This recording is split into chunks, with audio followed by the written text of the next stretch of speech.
Shabbat Shalom. A challenging week in our country, which the Jewish community as a whole has had multiple responses to.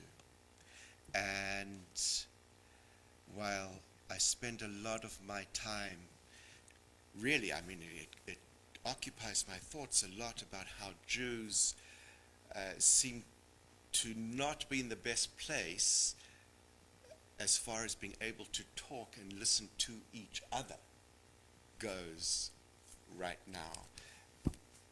There was an aspect of this last week that I have to admit really opened my eyes to some stark differences between where many Jews stand in our country with regard to Israel, as we have seen those politics becoming totally enmeshed with each other in the past year or so.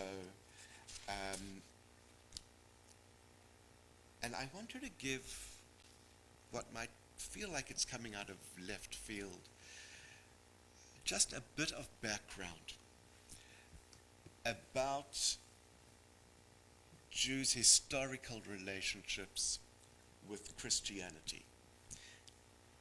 Of course, in this day and age, in our lifetimes, we are fortunate, I'm assuming to all, have Christian friends, relatives who embrace us and we embrace each other as human beings and as equals, with love and respect.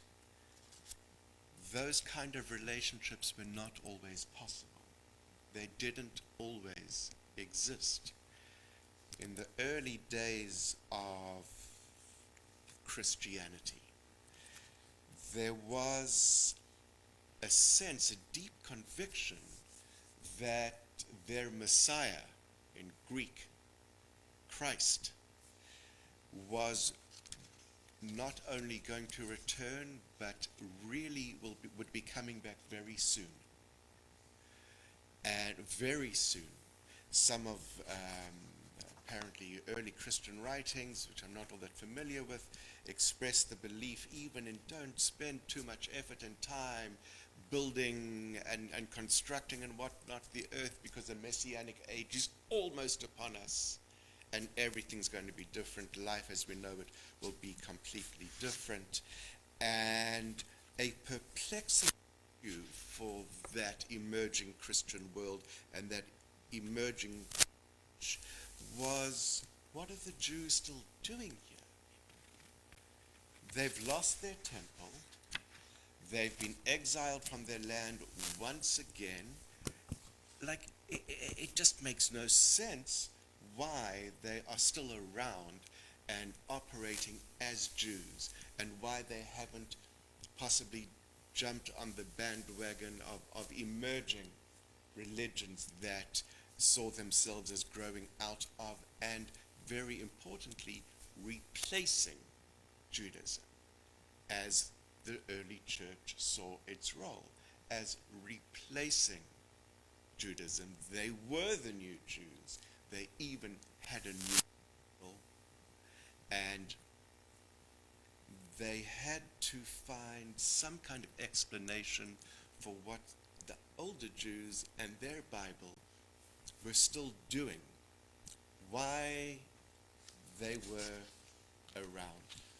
Similar time, they developed a theology, a central belief of the church, which continued to exist for 1,500 years.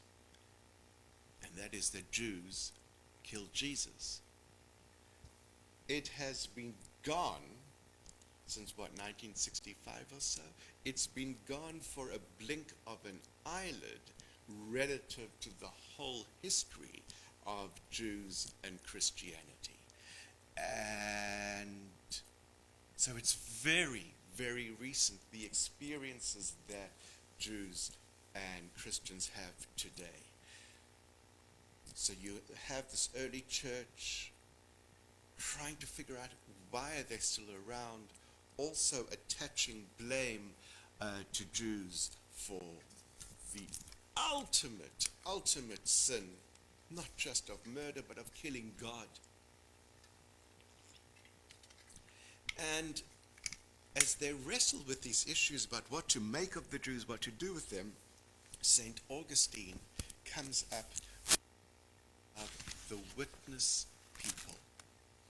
Here is a role, here is a theology that explains the Jews and what we need them to do. When Jesus comes any moment, there needs to be someone in the world who's going to say we were wrong. Because if Jesus comes, obviously the Jews have been wrong all along. We need someone to witness this advent and to say, oh, I guess we got it wrong, and to take accountability and to accept blame.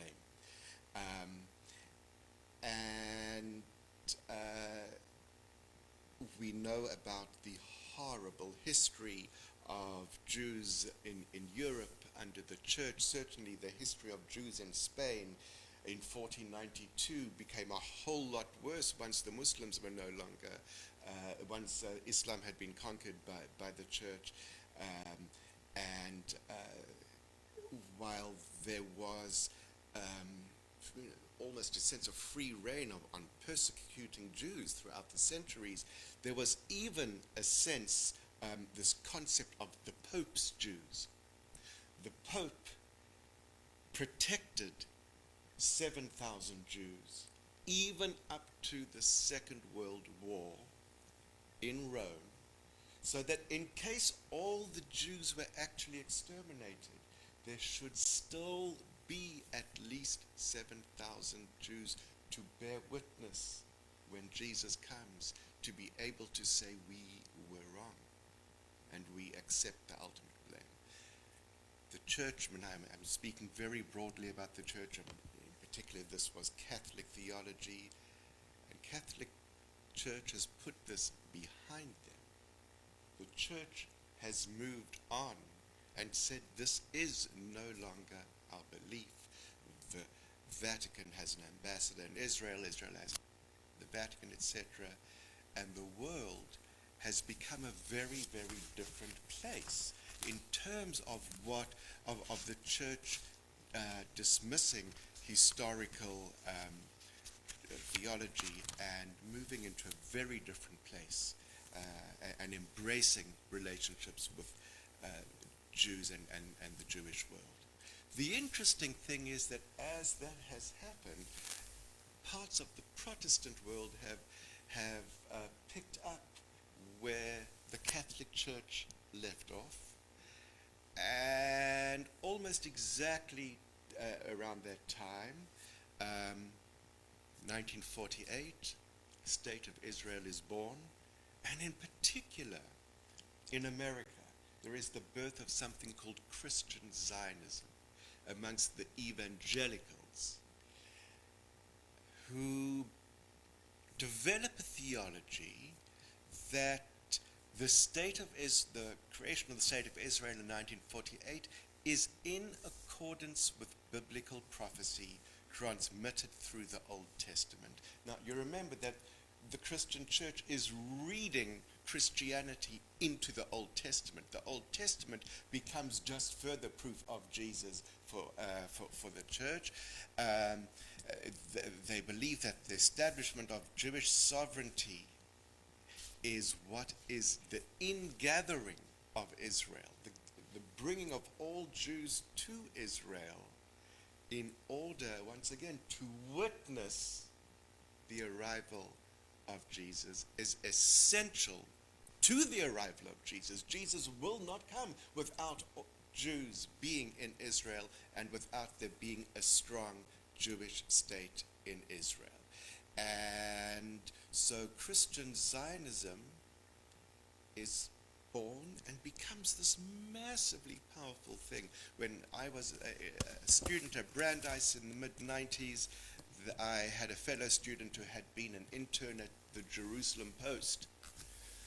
And she said in the mid-90s that the Post was selling more international subscriptions to Christians in the United States than to Jews. That there are possibly more Christian Zionists in this country than there are Jewish Zionists. Now, the relationship between Christian Zionists and the Jewish community has been a very close one, because that has been the basis of tremendous support for Israel and has translated into voting patterns. There is a huge Christian Zionist support of AIPAC, the Israel lobby, because they support a strong Israel. The underlying theology of their modern day support of Israel is that Jews need to get to Israel, convert to Christianity, and witness the arrival of Jesus. And so some might argue that it's almost been an unholy alliance. Do we accept, and should we be grateful for the support which has affected American voting patterns and government policy towards Israel? Or should we be offended by this affront, which is downright anti-Semitic, that has a goal for us, for each and every one of us, which is to give up Judaism and become Christians? And there lies, in a nutshell, to very briefly describe 1,500 years or so, part of the rift that we see within Jewish life today in how we have responded just in this past week to the death of an evangelist leader who was outspokenly pro-Israel, was seen as a hero by many in Israel today who are in mourning for him, while at the same time being outspokenly anti-Semitic in the comments he made about Jews, while at the same time being covertly a believer that all Jews need to accept Jesus. That they don't speak about, because that would be a lot less popular. All of that is out there, and I hope that this has been somewhat helpful in elucidating how come Jews find themselves on all sides of this. Is it simply a Republican and Democrat issue? No. It runs much deeper than that. It runs all the way back to the history of the church, its founding theology, which continued until, well, it continues in some forms to this day. And that is critical to having some sense, beginning to interpret why some Jews are in mourning and other Jews might appear to be indifferent or just not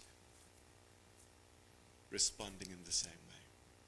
I hope that has been somewhat helpful. Shabbat Shalom.